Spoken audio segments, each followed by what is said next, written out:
Olá, meus queridos amigos e queridas amigas.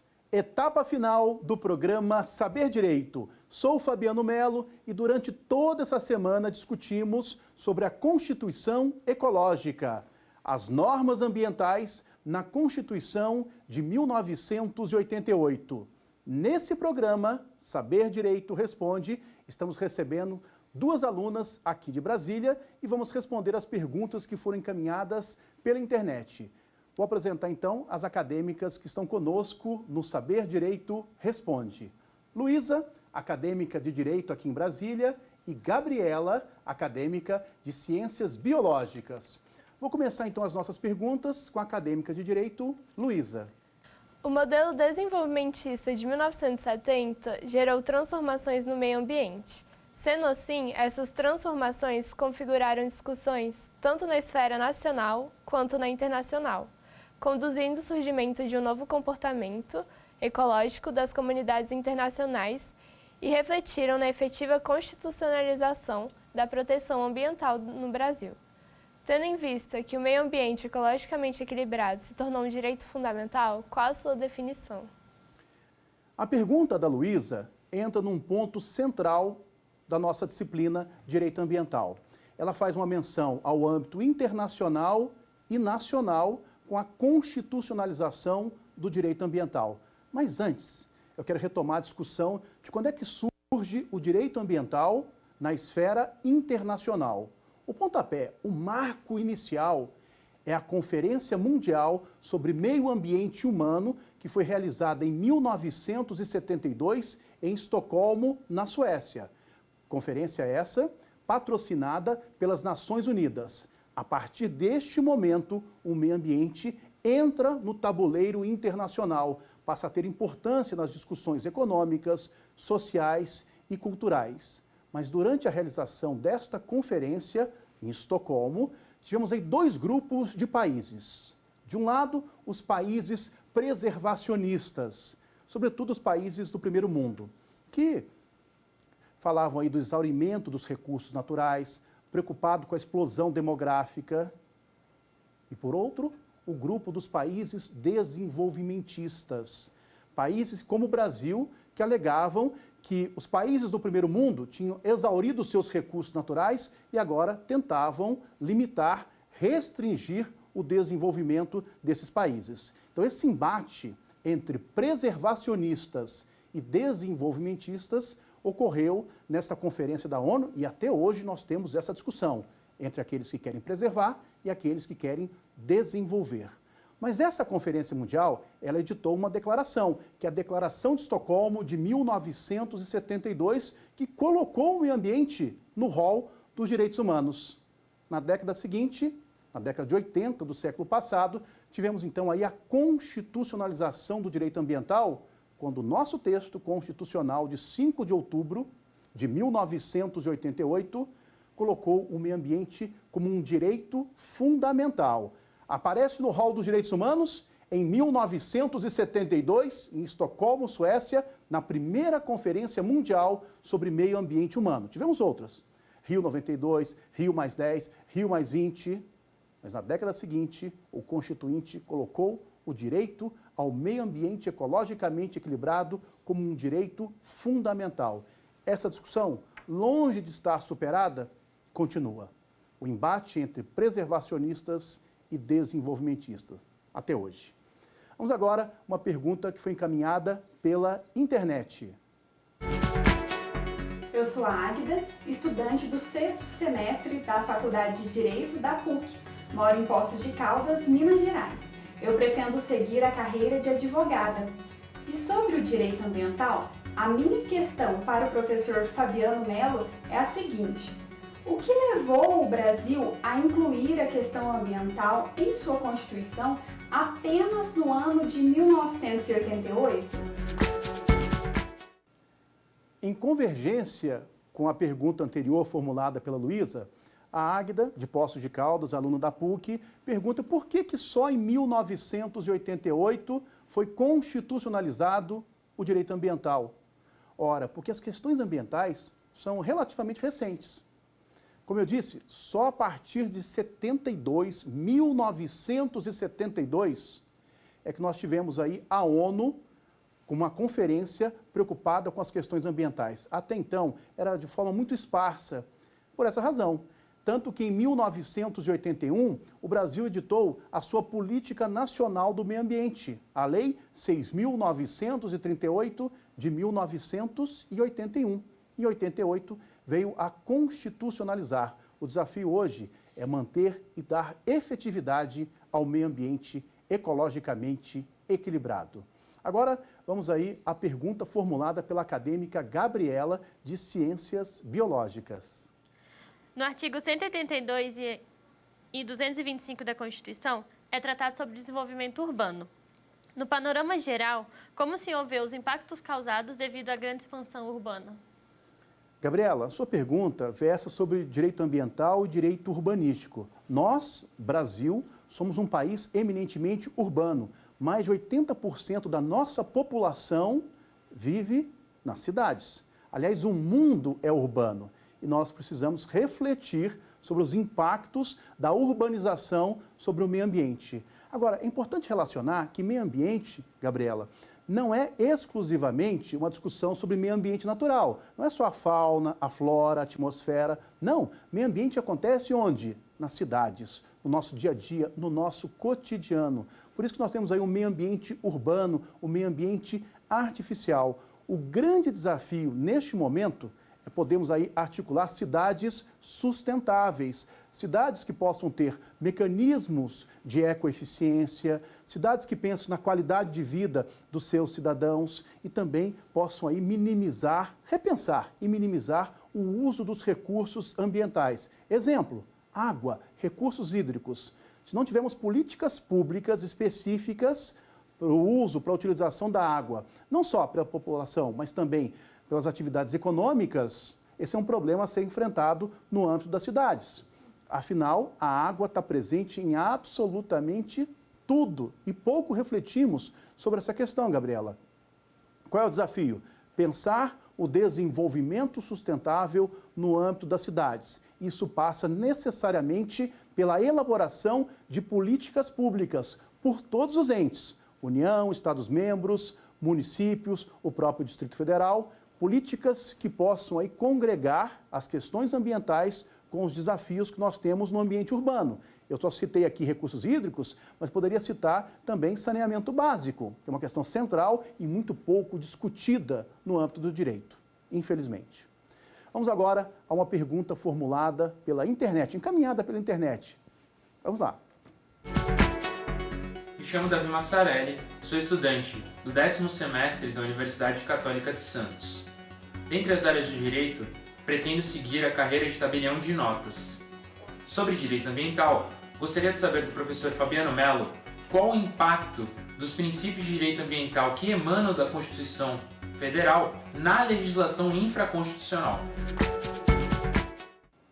Os princípios são as linhas mestre de interpretação, de aplicação do direito.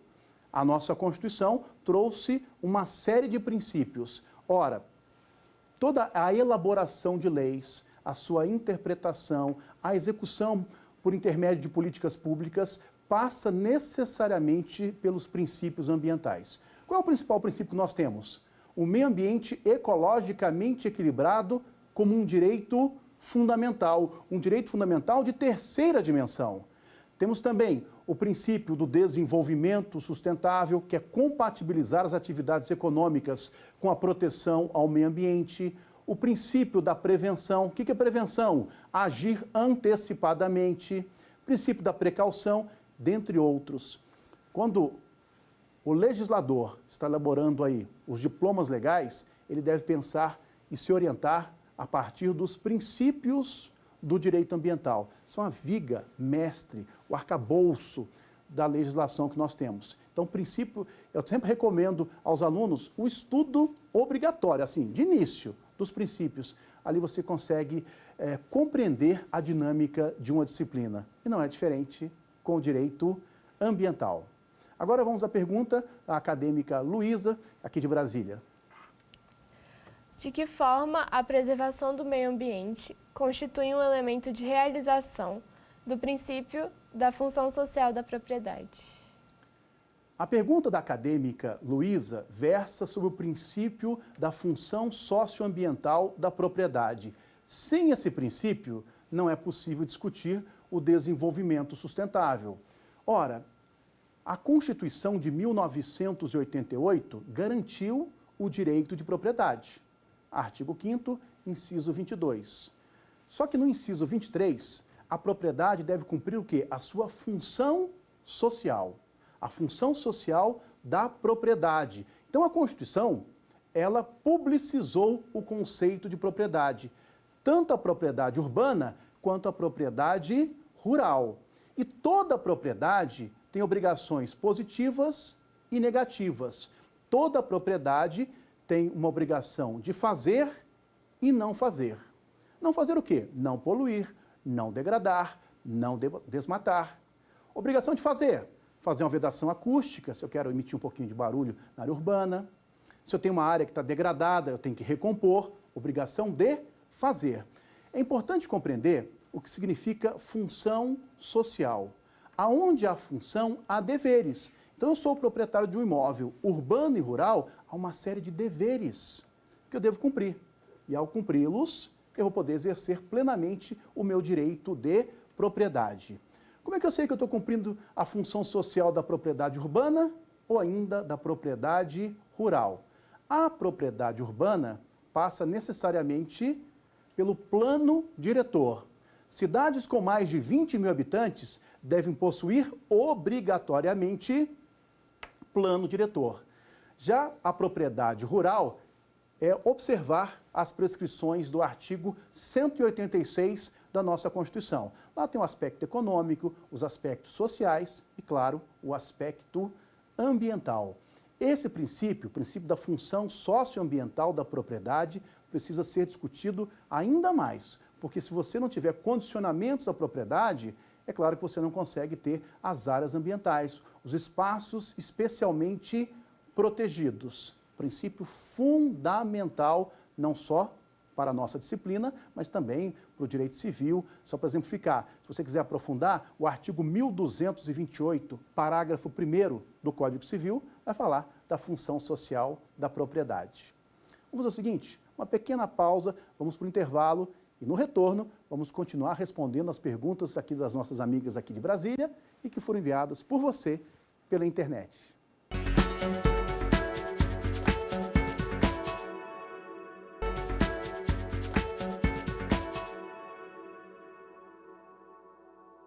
Estamos de volta para o bloco final do Saber Direito Responde. E vou começar com a acadêmica Gabriela, estudante de Ciências Biológicas. Bom, a minha pergunta vai sobre a Lei 12.305 e ela fala um pouco da logística reversa, que atribui ao vendedor o dever de recolher o material que foi usado para posterior destruição ou reaproveitamento.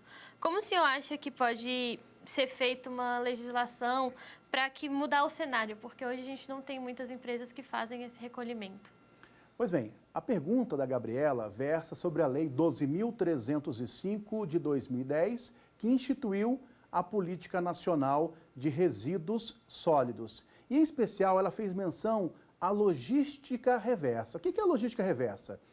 Ora, nós somos uma sociedade de livre mercado. Então, você vai produzir, lançar no mercado para ter o consumo em busca de lucro. Mas nós sabemos que alguns produtos podem causar danos ao meio ambiente, à saúde humana, e alguns deles estão sujeitos ao sistema de logística reversa. O que é isso? Vai e volta. Quem fabrica, quem importa, quem distribui, quem comercializa alguns produtos vão lançar no mercado. Após o uso pelo consumidor, deve voltar nos sistemas de logística reversa para ser dado uma destinação final ambientalmente adequada. Pode ser reciclado, reaproveitado ou pode virar rejeito. Mas quais produtos estão sujeitos à logística reversa? Alguns exemplos. Temos aí embalagens de agrotóxicos e aquelas embalagens perigosas, pilhas e baterias, pneus, óleos lubrificantes e seus resíduos, as lâmpadas fluorescentes de vapor de sódio, mercúrio e de luz mista, os produtos eletroeletrônicos e seus componentes, monitor de computador, celulares, monitor de televisão, estão sujeitos à logística reversa. Vai e volta. Para ficar mais claro, se você mora numa cidade aí que tem shopping center, normalmente alguns deles tem lá, coloque aqui suas pilhas e baterias. Isso é um exemplo de logística reversa. Vai, lança, ganha o dinheiro e volta. Para quê? Para ser dado à disposição final ambientalmente adequada. A logística reversa é um instrumento importantíssimo da Política Nacional de Resíduos Sólidos. Precisa ser implementado? Sim, já acontece a logística reversa em algumas situações, mas precisamos efetivar esse instrumento. Agora, quem é que é responsável por ele? Nós? Não. O nosso papel é acondicionar corretamente nossas pilhas, baterias, pneus, óleo lubrificante, embalagens perigosas, agrotóxicos, acondicionar e entregar nos sistemas de logística reversa. Qual é o desafio que nós temos hoje, Gabriela? O desafio é efetivamente implementar a logística reversa, não só para esses produtos, mas também para outros, como embalagens metálicas, de vidro. É possível ampliar os sistemas de logística reversa. Mas aí eu quero trazer um desafio. Muitos produtos chegam aqui pelo nosso país por vias transversas, nem todos chegam regulares. Como fazer a logística reversa desses produtos? Porque quem fabrica, quem importa, quem distribui e quem comercializa. Isso mostra que é um grande desafio ainda para implementar a logística reversa e também para aqueles produtos que chegam aí de maneira irregular. São produtos que, uma vez lançados no meio ambiente, podem causar problemas. Imagine aí pilhas e baterias. Se você lançar num rio, quais são as consequências? A contaminação que você tem desses produtos. Então, a logística reversa é, lanço o produto no mercado.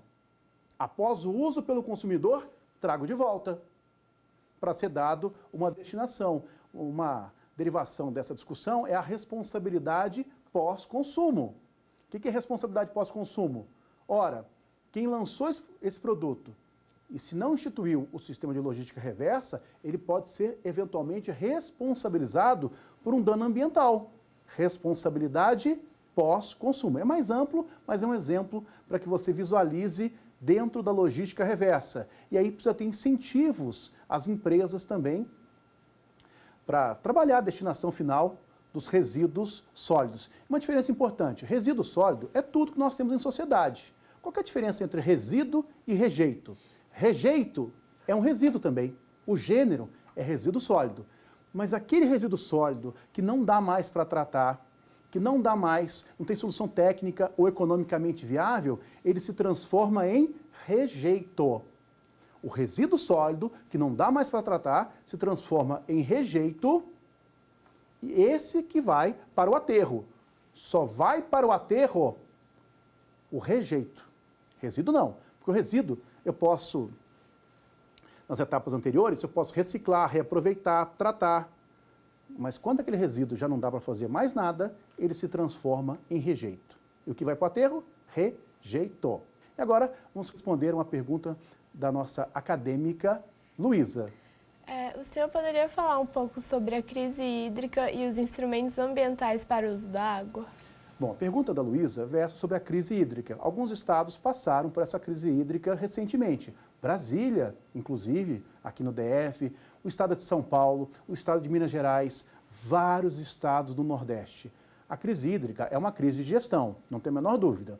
Mas sobre o aspecto ambiental, é importante relacionar que nós temos a Lei 9.433, de 1997, que é a lei que instituiu a Política Nacional de Recursos Hídricos. Uma lei que se preocupa com a gestão e o gerenciamento. E essa lei tem alguns fundamentos importantes. A água é um recurso natural limitado, todos sabemos, só que dotado de valor econômico. Posso cobrar pelo uso da água.